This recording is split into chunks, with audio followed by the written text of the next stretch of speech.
السلام علیکم ورحمۃ اللہ وبرکاتہ۔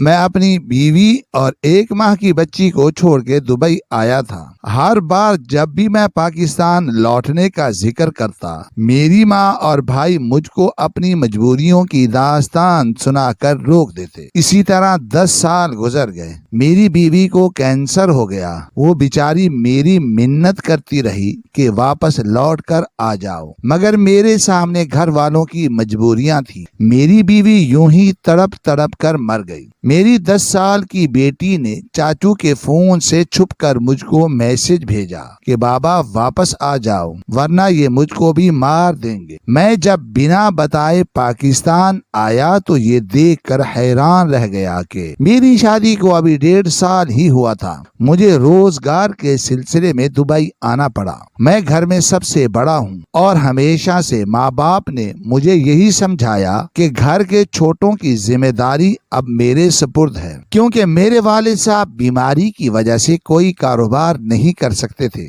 میرا نام حماد ہے۔ میں لاہور کے قریب ایک گاؤں کا رہنے والا ہوں۔ پہلے میں لاہور میں ایک بہت بڑی کمپنی میں کام کرتا تھا۔ تنخواہ بھی اچھی خاصی تھی، لیکن جیسے ہی میری شادی ہوئی، اماں نے بار بار مجھے یہ کہنا شروع کر دیا کہ اب اس تنخواہ میں 2 گھروں کے خرچے نہیں چل سکتے۔ میری بیوی تو ویسے تو بہت صبر شکر والی تھی، لیکن کبھی کبھار اگر وہ کوئی فرمائش کر دیتی تھی تو میری ماں اسے ڈھیروں باتیں سنا دیتی تھی۔ ہمارا ایک قریبی رشتہ دار جب سے دبئی گیا تھا، اس کے گھر کے حالات میں زمین و آسمان کا فرق آ گیا تھا، اور تب ہی اماں مجھے بار بار کہنا شروع ہو گئی تھی کہ بیٹا تم بھی دبئی چلے جاؤ۔ میں اپنی بیوی کو چھوڑ کر پردیس میں نہیں جانا چاہتا تھا، لیکن ماں باپ کے دباؤ اور گھر کے حالات کو دیکھتے ہوئے میں نے بھی یہ فیصلہ کر ہی لیا۔ میری بیوی کو ماں باپ کی طرف سے دیا ہوا زیور خاصا بھاری تھا۔ اماں نے اصرار کرنا شروع کر دیا کہ میں نورین کا زیور بیچ کر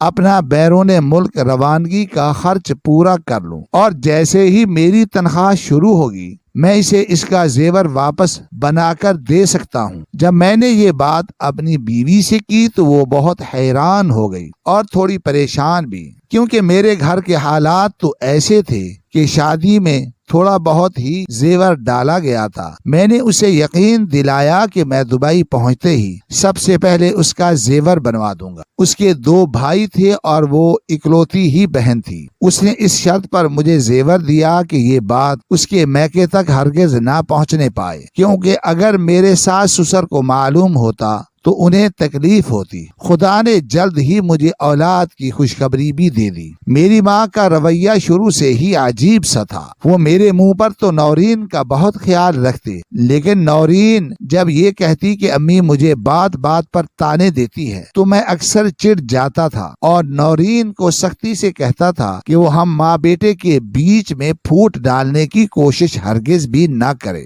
حمل کے باوجود گھر میں کھانا بنانے کی ذمہ داری نورین پر ہی تھی۔ اکثر اس کی طبیعت خراب ہو جاتی تو ڈاکٹر مجھے سختی سے کہتے کہ اسے اس وقت آرام اور سکون کی ضرورت ہے، اور ساتھ ہی وہ مجھے تاکید کرتے کہ پھل اور دودھ بھی اس حالت میں لازمی ہوتے ہیں۔ لیکن میں دبئی جانے کے چکر میں اس قدر الجھا ہوا تھا کہ میں نے کئی ماہ پہلے ہی لاہور کی کمپنی سے ریزائن کر دیا تھا، اور اس وقت میں اپنے گاؤں میں موجود تھا۔ میں نے اپنا پاسپورٹ اور ضروری کاغذات ایجنٹ کو دے دیے تھے تاکہ وہ جلد از جلد میرا ویزا لگوا دے۔ نورین جب بھی مجھے کسی چیز کو لانے کا کہتی تو میں پریشان ہو جاتا، کیونکہ جب بھی میں اماں سے کچھ پیسے مانگنے جاتا تو وہ مجھے گھر کے اخراجات کی لمبی فہرست سنانے بیٹھ جاتی، اور ساتھ ہی یہ کہتی کہ تم نے نوکری چھوڑنے میں جلد بازی کر دی ہے۔ جب میرے ساس سسر کو ان حالات کا اندازہ ہوا تو انہوں نے اپنی حیثیت کے مطابق بیٹی کو خرچہ پانی دینا شروع کر دیا۔ نورین اب مجھ سے ناراض ہی رہنے لگی تھی۔ میرے 4 بھائی تھے اور 3 بہنیں۔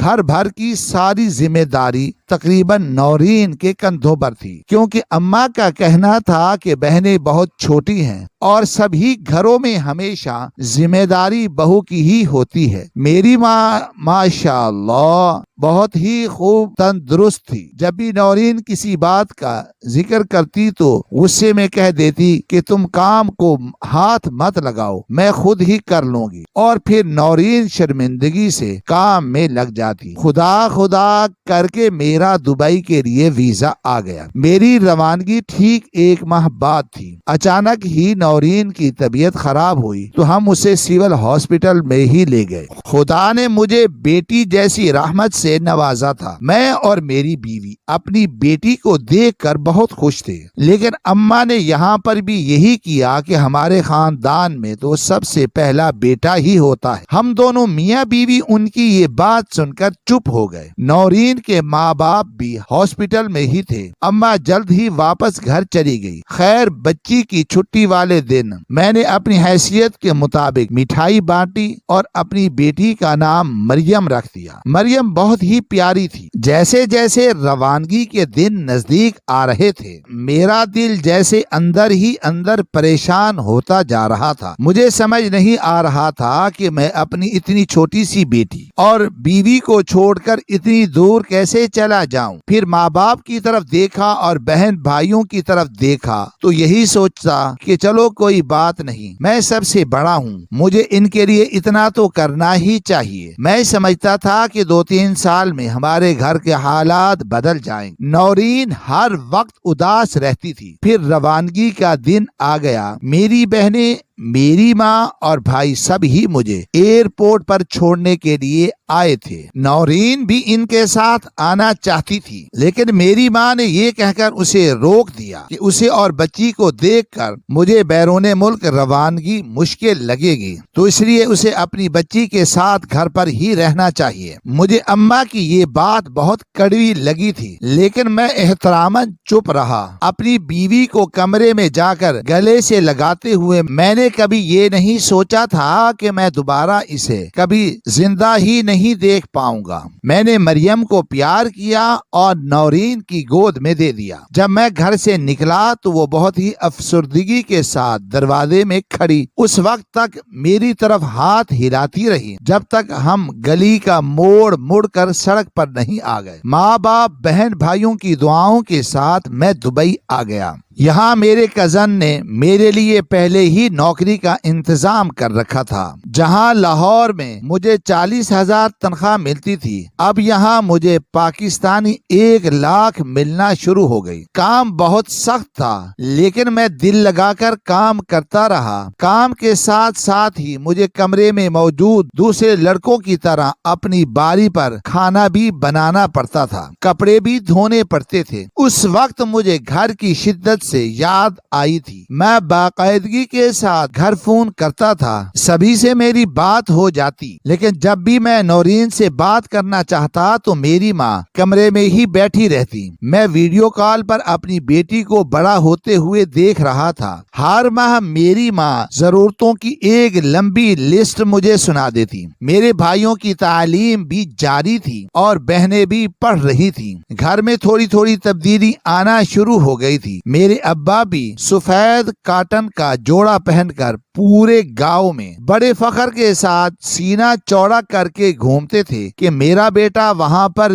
درہم کما رہا ہے۔ میں جب بھی اپنی ماں سے یہ پوچھتا کہ وہ تنخواہ میں سے بچت تو کر رہی ہے نا، تو وہ شروع ہو جاتی کہ بیٹا تمہیں کیا اپنی ماں پر بھروسہ نہیں ہے، اور میں تو تمہارا ایک ایک پیسہ سوچ سمجھ کر خرچ کرتی ہوں۔ تمہاری بیوی اور بیٹی کی بھی ساری ضروریات پوری ہو رہی ہیں۔ اور پھر مجھے کہتی کہ تمہاری بہنوں کے جہیز کے لیے ابھی سے کوشش کرنا شروع کروں گی، تبھی جا کر شادی کے روز کام آئے گا۔ میں نے بہت کوشش کی کہ میری ماں نورین کو الگ سے موبائل لے کر دے، لیکن میری ماں ہمیشہ ہی یہ کہہ دیتی کہ عورتوں کی تو عادت ہوتی ہے مردوں کو پریشان کرنے کی، ذرا سی بات ہوگی اور وہ تمہیں پریشان کر دے گی، تم اس کی طرف سے فکر مت کرو۔ کرو، ہم لوگ اس کا پورا دھیان رکھتے ہیں۔ مجھے دبئی میں 3 سال ہونے والے تھے۔ مجھ سے چھوٹا بھائی جو اس وقت میٹرک کا طالب علم تھا، اس نے پڑھنے سے انکار کر دیا تھا اور ساتھ ہی یہ ضد بھی باندھ لی تھی کہ اسے زمینوں کا شوق ہے۔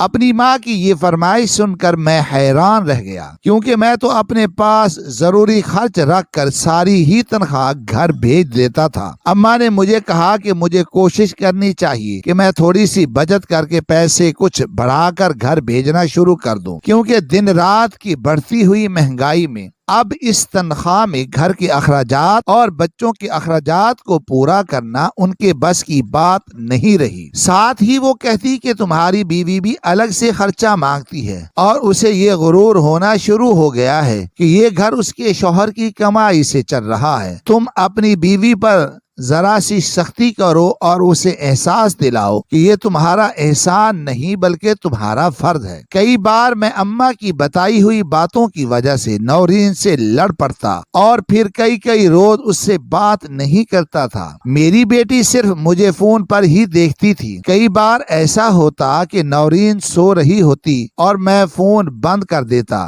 میری ماں کا کہنا تھا کہ اب وہ گھر کا کام بھی نہیں کرتی بلکہ کام بھی میری بہنیں شنیلا اور نبیلا کر لیتی ہیں۔ میں ان کی باتیں سن کر خوب غصہ پالتا۔ مجھے یقین نہیں ہوتا تھا کہ نورین اتنی زیادہ بدل سکتی ہے۔ کبھی میں فون کرتا تو اماں کہہ دیتی کہ نورین اپنے میکے گئی ہوئی ہے، تو اس بات پر میں اماں سے ناراض ہو جاتا کہ انہوں نے میری اجازت کے بغیر اسے اس کے میکے کیوں جانے دیا۔ اور جب میں اس کے بھائی کو کال کرنے کی بات کرتا تو اماں مجھے قسم دے دیتی اور کہتی بیٹا تم اسے وہاں بیٹھی ہوئی کو پریشان مت کرنا، ورنہ تمہارے سسرال والے کیا سوچیں گے کہ ہم نے ان کی بیٹی کو اتنا تنگ رکھا ہوا ہے۔ دھیرے دھیرے میں اپنی بیوی سے بیزار ہونے لگا تھا۔ دن رات کی محنت نے مجھے چڑچڑا اور بد مزاج بھی بنا دیا تھا۔ میں نے اب کم سے کم پیسوں میں گزارا کرنا شروع کر دیا تھا۔ مجھے لگتا تھا کہ میرے پیسوں کو میری ماں بچت کر کے جمع کر رہی ہے اور کچھ ہی سالوں میں اتنا جمع ہو جائے گا کہ میں دبئی چھوڑ کر واپس پاکستان چلا جاؤں گا اور وہاں جا کر کوئی مناسب کاروبار کر لوں گا۔ 4 سال کے بعد جب میں نے یہ بات اپنی ماں سے کی تو وہ حیرت سے کہنے لگی بیٹا فی الحال تو صرف تمہارے بھائیوں کی تعلیم اور تمہارے باپ کا علاج ہی پورا ہو پا رہا ہے، پھر تمہاری بیوی اور بیٹی کا بھی خرچہ ہے۔ تم کوشش کرو کہ اب کوئی دوسری نوکری ڈھونڈ سکو۔ میں یہ سن کر بڑا پریشان ہو گیا۔ میرے یار دوست مجھے بڑا سمجھاتے تھے کہ مجھے اپنے گھر والوں پر اتنا بھروسہ نہیں کرنا چاہیے، لیکن میں نے شروع سے ہی اماں ابا کے سامنے کبھی زبان نہیں کھولی تھی اور ان کی بات میرے لیے پتھر کی لکیر جیسی تھی۔ خیر میں نے اس سے بہتر نوکری ڈھونڈ لی۔ یہاں پر میری تنخواہ 1.5 لاکھ کے قریب تھی۔ میرے دوست تنخواہ ملنے کے بعد اچھے ہوٹلوں میں کھانا کھانے چلے جاتے اور میں زیادہ وقت اپنے ہی کمرے میں گزارتا تھا۔ نورین نے اب اپنے بھائی سے کہہ کر الگ فون لے ہی لیا تھا۔ وہ جب بھی اپنے کمرے میں جا کر بات کرنے کی کوشش کرتی اسے کوئی نہ کوئی کام کے لیے بلا لیتا۔ وہ مجھے میسج پر کہتی کہ میں پاکستان واپس آ جاؤں، یہاں پر سب خوش ہیں، گھر بھی ٹھیک ٹھاک چل رہا ہے، آپ یہاں پر ہی کوئی نوکری ڈھونڈ لو۔ بہانے سے جب میں یہ بات اپنی ماں سے کہتا تو وہ یہ سن کر غصہ کرنے لگتی اور پھر رونے بیٹھ جاتی۔ میری بہنیں بھی اب جوان ہو رہی تھیں، ان کی بھی شادیاں کرنی تھی۔ اپنے بھائیوں کو دیکھ کر مجھے یہ خیال آتا تھا کہ آخر وہ کب کسی کام دھندے میں لگیں گے، لیکن ماں ہر بار یہ کہہ کر میرا دل ہی توڑ دیتی تھی کہ ابھی وہ بچے ہیں، پڑھ رہے ہیں، گھر میں ہر طرح کی سہولت ہو گئی تھی۔ میں چاہتا تھا کہ نیا مکان بھی بن جائے، لیکن اماں چاہتی تھی کہ پہلے بہنوں کی شادی ہو، اور یوں میں اتنے سال میں ایک بار بھی پاکستان نہیں جا سکا۔ وقت بہت تیزی سے گزرتا رہا، میرے بالوں میں سفیدی اتر آئی تھی۔ نورین کی طرف